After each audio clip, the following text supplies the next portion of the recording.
আসসালামু আলাইকুম। বিকেল হয়ে আসছে, মেয়ে বলে মা নাস্তা বানিয়ে দাও। এখন মেয়ের জন্য কি নাস্তা বানাবো সেটা ভেবেই পাচ্ছি না। হঠাৎ করে মনে পড়লো মেয়ে তো আমার পেঁয়াজও পছন্দ করে, সেজন্য পেঁয়াজও বানানোর জন্য প্রস্তুতি নিলাম। প্রথমে পেঁয়াজ কুচি, কাঁচামরিচ এবং বেসন দিয়ে পরিমাণ মতো লবণ সব কিছু মিলে একসঙ্গে ভালোভাবে মাখিয়ে নিলাম।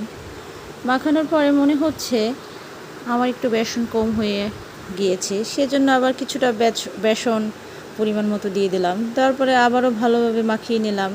এদিকে আবার প্যানে তেল দিয়ে আসছি, সেই তেলটা গরম হয়ে আসছে, সেজন্য প্যানের ওপরে একটা একটা করে ভালো করে পেঁয়াজগুলো দিয়ে দিলাম। মেয়ে আমার এদিকে এসে বলে, মা এখনও তোমার পেঁয়াজও বানানো হয়নি, আমার তো ক্ষুধা লেগে গিয়েছে। আমি বললাম, মামুনি তুমি যাও, আমি পেঁয়াজও বানিয়ে নিয়ে আসছি, প্রায় হয়ে আসছে। এভাবে একটা একটা করে সবগুলো দিয়ে দিলাম।